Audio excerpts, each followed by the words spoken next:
Assalamualaikum warahmatullahi wabarakatuh. Halo semuanya, selamat datang di ulasan kita kali ini. Saya di sini sebagai sesama muslim yang selalu haus akan kebenaran sejarah. Gini, coba bayangin sebuah paradoks yang mungkin sering bikin kita bingung. Gimana bisa para sahabat terhebat Nabi kita, orang-orang yang udah dijamin masuk surga, malah kelihatan saling berkonflik satu sama lain? Nah, di pembahasan kali ini, kita bakal bongkar tuntas mitos soal rivalitas beracun itu dan ngeliat langsung apa sih arti sebenarnya dari sebuah ketidaksepakatan yang mulia.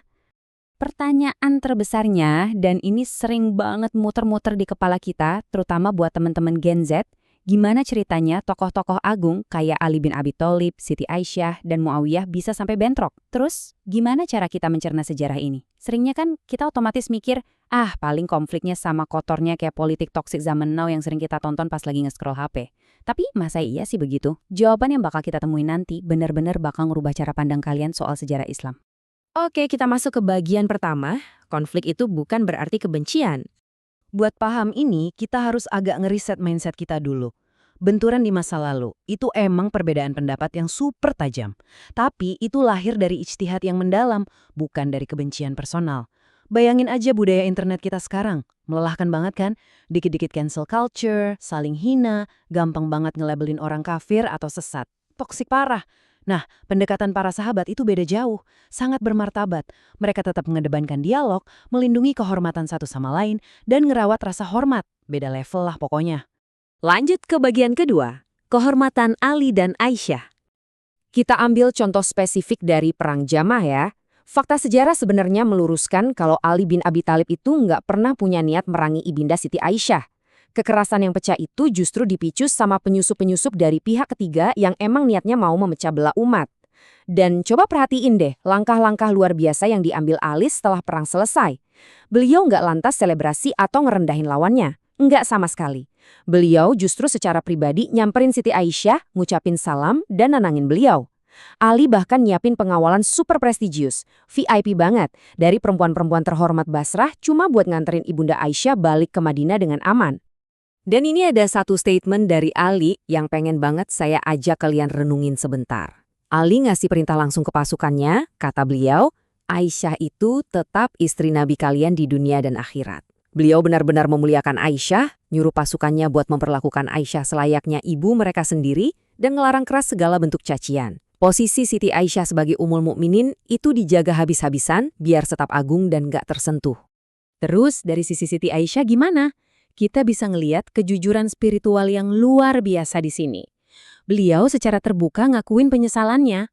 Dan tahu nggak, beliau juga bilang kalau nggak ada orang yang lebih beliau cintai untuk memimpin selain Ali. Sepanjang sisa hidupnya, Siti Aisyah nggak pernah sekalipun memprovokasi atau nyebarin kebencian ke Ali. Ini benar-benar kerendahan hati yang levelnya udah beda banget dari seorang lawan politik. Sekarang kita masuk ke bagian ketiga, etika politik Ali dan Muawiyah.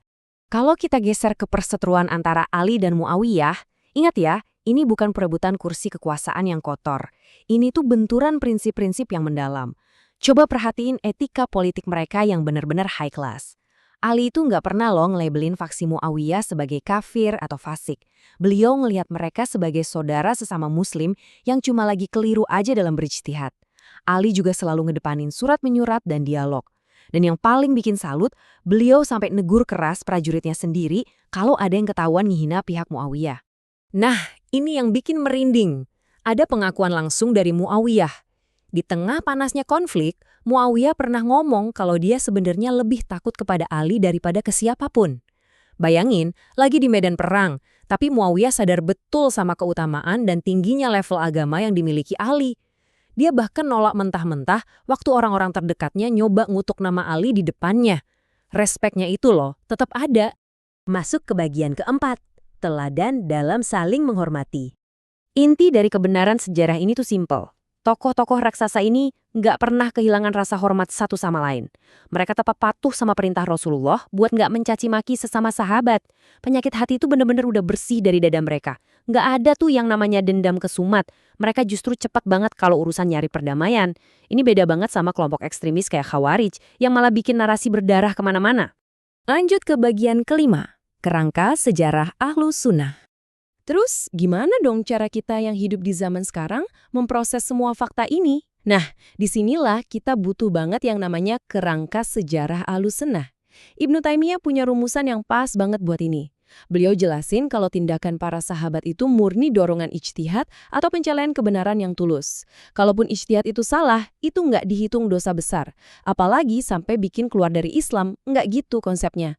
Cuma Nabi yang maksum, yang terjaga dari dosa. Para sahabat emang manusia biasa, tapi Allah mengampuni mereka lewat amal ikhlas dan pengorbanan mereka yang luar biasa di awal berdirinya Islam. Oh ya, satu peringatan penting nih. Kita nggak bisa membedah sejarah Islam pakai kacamata akademik sekuler yang kering. Pendekatan kayak gitu tuh seringnya ngabain sisi spiritual dan cuma bersandar sama ideologi luar yang nggak pakai landasan iman. Kita harus pakai kerangka Ahlussunnah. Kenapa? Biar biografi para perintis Islam ini tetap dinilai pakai bimbingan wahyu dan sesuai dengan pujian langsung dari Rasulullah SAW. Bagian keenam sekaligus yang terakhir. Apa sih inspirasinya buat dakwah modern kita? Sekarang, yuk kita tarik sejarah agung ini ke realitas kita hari ini. Sadar nggak sih, keteladanan para sahabat ini tuh ngebentuk banget DNA dakwah Nusantara.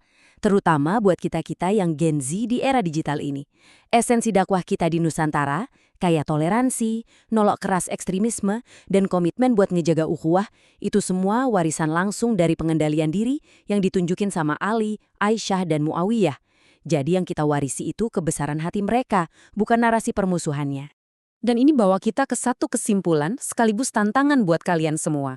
Besok-besok kalau kalian lagi beda pendapat atau kejebak debat panas di medsos, kalian mau milih jalan yang mana? Mau ikut-ikutan cancel culture yang toksik dan ngerusak, atau mau milih jalannya para sahabat? Pengendalian diri yang mulia, ngejaga lisan, dan naruh persaudaraan jauh di atas ego pribadi. Pilihan ada di tangan kalian. Terima kasih banyak udah nemenin saya di ulasan kali ini. Yuk kita praktekin pelajaran luar biasa ini di kehidupan nyata. Wassalamualaikum warahmatullahi wabarakatuh.